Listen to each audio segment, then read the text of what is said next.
दोस्तों, अकाउंट्स का करियर आपने ऑप्ट किया है। अब सबसे बड़ी दुविधा ये आती है कि आपको अकाउंटेंट का जॉब फुल टाइम अकाउंटेंट के रूप में करना चाहिए या पार्ट टाइम के रूप में। किस सेक्टर में आपको ज़्यादा ग्रोथ मिल सकती है, ज़्यादा पैसे आप कमा सकते हैं। तो दोस्तों, ये अलग अलग जगह के हिसाब से जो आपका क्षेत्र है, जिस क्षेत्र में आप काम कर रहे हैं, उसकी क्या वहाँ पे रिक्वायरमेंट है, किस तरीके से आपको वहां पे काम करना होता है, ये काफी सारी चीजें डिपेंड करती है जो आपके करियर को निर्धारित करती है कि आपको फुल टाइम अकाउंटेंट के रूप में जाना चाहिए या पार्ट टाइम अकाउंटेंट। दोस्तों, यदि आप इस फील्ड में नए हैं, नए नए अकाउंटेंट बने हैं, या आपको अभी भी अकाउंटेंट आपने कोर्स कर लिया है, टैली का मान लीजिए आपने कोर्स कर लिया है और आप जॉब सर्च कर रहे हैं अकाउंटेंट के लिए, तो दोस्तों मैं आपसे मेरा निजी अनुभव यहाँ पे शेयर कर रहा हूँ कि शुरुआत में आपको फुल टाइम अकाउंटेंट के रूप में ही कार्य करना चाहिए।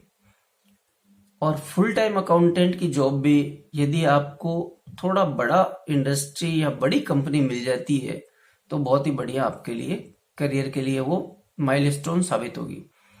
क्योंकि दोस्तों, जितनी बड़ी कंपनी आपको शुरुआत में मिल जाती है, वो आप मानिए आपको जो सीखने के लिए ना, जो आपने करियर अपना नया स्टार्ट किया है, तो सीखने के लिए आपको इतना कुछ वहां पे मिलने वाला है कि आपको खुद को लगेगा, भले आपकी सैलरी कुछ कम हो सकती है शुरुआती कुछ वर्षों में या महीनों में, लेकिन जैसे जैसे आप अनुभव लेते जाएंगे, उस कंपनी का अनुभव आपको इतना रिच बनाएगा, आपकी नॉलेज को इतना रिच कर देगा, आपको खुद को इतना पॉलिश्ड, आप वहां से होके निकलेंगे। कभी आप मान लीजिए स्विच भी करते हैं करियर ऑप्शन के लिए, तो काफी कुछ पॉलिश्ड होके आप वहां से निकलते हैं।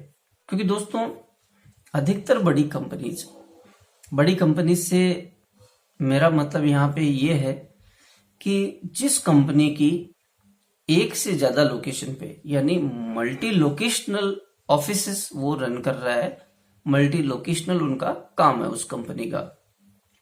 मान लीजिए आप किसी दिल्ली की कंपनी है जिसका हेड ऑफिस दिल्ली है, लेकिन उसकी राजस्थान में भी कुछ ब्रांचेज है, यूपी में भी कुछ ब्रांचेज हैं, महाराष्ट्र में भी कुछ ब्रांचेज हैं। तो बड़ी कंपनी से मेरा मतलब, मैं ये कहना चाह रहा हूं कि जिनके एक से अधिक शहरों में काम है। दूसरा, यदि मल्टीनेशनल कंपनी आपको मिल जाती है तो वो आप मानिए कि सोने पे सुहागा है। यानी कि एक से ज्यादा कंट्रीज में यदि जिस कंपनी का काम है और आपको वहां पे अपॉर्चुनिटी मिल जाती है, तो दोस्तों मैं आपसे कहना चाहूंगा कि आपको भले थोड़ी सैलरी कम भी क्यों ना मिल रही हो या थोड़ी ज्यादा कम ही क्यों ना मिल रही हो, आपको शुरुआत में वो ग्रैब कर लेनी चाहिए। ज्यादा सैलरी पे फोकस ना करते हुए आपको उस जॉब को पकड़ लेना चाहिए। दोस्तों, कुछ समय बड़ी कंपनी में काम करने के बाद आपको खुद को महसूस हो जाएगा कि जो आपने स्किल सेट आपका डेवलप किया है, आप अपने समकक्षों के आप तुलना करते हैं जिनको किसी भी कारणवश बड़ी कंपनीज नहीं मिल पाई, या आसपास जो दूसरे लोग काम कर रहे हैं उनकी स्किल सेट में और आपकी स्किल्स में काफी डिफरेंस होगा। आपका कॉन्फिडेंस लेवल है वो अलग होगा, क्योंकि आपने जिस एनवायरनमेंट में काम किया है वहां आपको बहुत चीजें सीखने को मिलती है। दूसरी बात है दोस्तों कि यदि आपको बड़ी कंपनी में मौका नहीं मिला है, तो जरूरी नहीं है सभी को बड़ी कंपनी मिले। तो ये नहीं है कि अपन को साहब अपन जो शुरुआती काम है वो तो अपन बड़ी कंपनी में लेंगे, नहीं तो अपन नहीं करेंगे, ऐसा कुछ भी नहीं है। मैं एक सिर्फ आपसे निजी राय दे रहा हूँ, निजी जानकारी साझा कर रहा हूँ कि यदि आपको अपॉर्चुनिटी मिलती है तो आप कम सैलरी में भी ज्वाइन कर सकते हैं। लेकिन यदि आपको किसी बड़ी कंपनी का ऑफर नहीं मिलता है, कहीं पे आपकी जॉब नहीं लग पाती है, तो इसमें निराश होने की जरूरत नहीं है। आप जो भी काम आपको अवेलेबल हो, जो भी काम आपको मिल जाए शुरुआत में, वो लेना चाहिए। भले आपकी सैलरी कम हो या आपको एक्सपोजर कम मिल रहा हो। दोस्तों, जैसे जैसे आप काम करते जाएंगे, कुछ समय आपको बीतता जाएगा, आपको खुद को जो अनुभव मिलेगा, आगे की जो रास्ता तय करना आपको, उसके लिए आपको बहुत आसानी हो जाती है। आप आसानी से अपने भविष्य की तरफ कदम बढ़ा सकते हैं। अब रही बात कि पार्ट टाइम अकाउंटिंग में क्या करियर है, कितनी संभावनाएं हैं, कितना आप कमा सकते हैं। सीधी सी बात ये है दोस्तों, सभी का कंसर्न प्राइमरली ये है कि अपन कितना गेन कर सकते हैं, कितना मॉनेटरी बेनिफिट्स अपन को हो सकता है। तो दोस्तों जीएसटी के लागू होने के बाद जुलाई 2017 के बाद से जो अकाउंटेंट्स का रोल है वो बहुत ज्यादा बढ़ गया है। बहुत ज्यादा मार्केट में काम है, बहुत ज्यादा मार्केट में रिक्वायरमेंट भी है, बशर्ते कि आप काम जानते हैं। दोस्तों हमेशा आपकी जो वैल्यूज है, आपका जो काम करने का तरीका है, आपकी जो काम की नॉलेज है, ये आपको बाजार में काम दिलाती है, ये आपको मार्केट में स्टेबल करती है। तो दोस्तों कुछ समय फुल टाइम काम करने के बाद या फुल टाइम आपने अकाउंटेंट का जॉब कर लिया है, उसके बाद चाहे तो आप पार्ट टाइम अकाउंटिंग कर सकते हैं।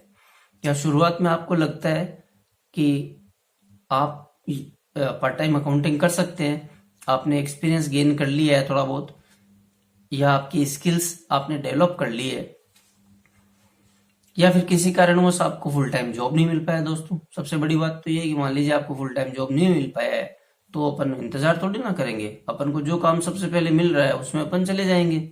तो ये तो हो गई एक परिस्थिति जन्य बात, तो अपन ने पार्ट टाइम करियर शुरू कर दिया अपना, उसमें कोई दिक्कत नहीं है।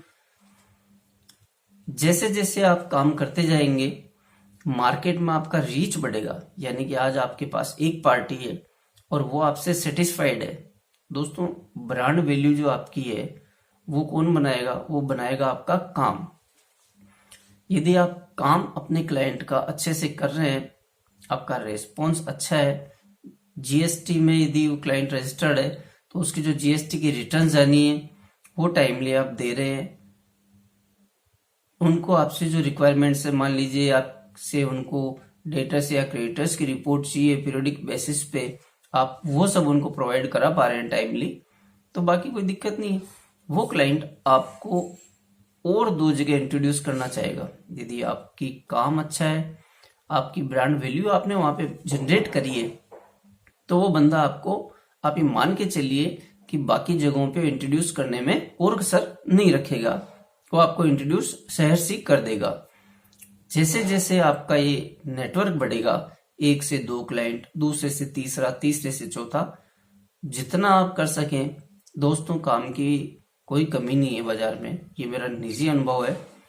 आपको सिर्फ अपने काम को करने का सही तरीका आना चाहिए, और जो भी काम आप ले रहे हैं, तो जीएसटी की रिटर्न क्लाइंट की जानिए, उस टाइम फ्रेम में आप अपना डेटा कंप्लीट कर लेते हैं, उनकी जीएसटी की रिटर्न टाइमली सबमिट कर देते हैं, फाइल कर देते हैं, तो क्लाइंट को आपसे और चाहिए क्या? तो क्लाइंट आपसे सेटिस्फाइड है, वो जरूर दूसरे क्लाइंट को रेफर करेगा, अपने मिलने वाले को, अपने अड़ोसी पड़ोसी दुकानदार को, या फिर मान लीजिए जो उसके ट्रेड से संबंधित लोग हैं उनको वो आपका रेफरेंस जरूर देगा कि मेरे ये बंदा एक मेरे से जुड़ा हुआ है जो बहुत ही अच्छा काम कर रहा है और अच्छे से सभी रिपोर्टिंग भी टाइमली करता है, तो आपको जरूर से काम मिल जाता है। अब दोस्तों बात आती है पार्ट टाइम में आप कितना अर्न कर सकते हैं। तो दोस्तों पार्ट टाइम अकाउंटिंग जो मेरा अनुभव है, ये एक ओशन है, यानी कि समुद्र है, अथा डिपेंड करता है आपके क्षेत्र की परिस्थितियों पे, आपके क्षेत्र में कितना इस संबंध में रोजगार उपलब्ध है, कितनी अकाउंटेंट्स की वहां पे अवेलेबिलिटी है। यदि दोस्तों यहाँ पे भी डिमांड और सप्लाई का आप समझते हैं, सीधा सा कॉमर्स का अपना फॉर्मूला है कि डिमांड और सप्लाई वो प्राइस को डिटरमिन करता है, तो ये आपके क्षेत्र के हिसाब से आपको रेम्यूनरेशन इसमें मिलता है। कंपोजिशन का डीलर है तो आपको कुछ कम मिलेगा, यदि रेगुलर रजिस्टर्ड डीलर है तो आपको थोड़ा ज्यादा आमदनी उससे मिल सकती है। किसी का टर्नओवर, आप जिसका काम ले रहे हैं पार्ट टाइम, उसका टर्नओवर कम है, रेवेन्यू कम आएगी, तो आपको पैसा भी वहां से कम मिलेगा। लेकिन यदि आपको ऐसा क्लाइंट मिलता है जिसका टर्नओवर अच्छा खासा है, तो रेवेन्यू अच्छी खासी होगी उसकी, तो आपको सैलरी भी उसी हिसाब से ज्यादा मिल जाएगी। दूसरी बात यह आती है कि दोस्तों आप कितनी पार्टीज कर सकते हैं। मेरा ये मानना है दोस्तों कि 20 से 25 पार्टीज का काम एक आदमी आराम से कर सकता है बिना अपनी पर्सनल लाइफ को बिगाड़े। आपको अपनी पर्सनल लाइफ को भी बैलेंस रखना है, आपकी वर्किंग लाइफ को बैलेंस रखना है। और ज्यादा आपको लगता है कि आपने जो काम आपको मिला है, जिन कंपनीज का आप काम कर रहे हैं बड़े लेवल की है, वहां आपको पैसा भी ठीक मिल जाता है, तो आप इससे कम पार्टीज का काम, कम कंपनीज का काम लेके भी अपना काम कर सकते हैं। एक मोटे तौर पे अपन बात करें, ये क्षेत्र के हिसाब से कम ज्यादा हो सकता है, ऐसा नहीं है कि हर जगह यही लागू होता है। पर एक पार्ट टाइम अकाउंटिंग करने वाला बंदा जिसको 2-3 साल वो अकाउंट्स के फील्ड में हो चुके हैं, वो 15-20 हजार से लेके 50-60 हजार रुपए की रेंज में आराम से कमा लेता है। थोड़ा कम काम मिलता है, थोड़ा कम अनुभव है, शुरुआती चरण है, तो भी 15-20 हजार रुपए तक आराम से मिल जाते हैं।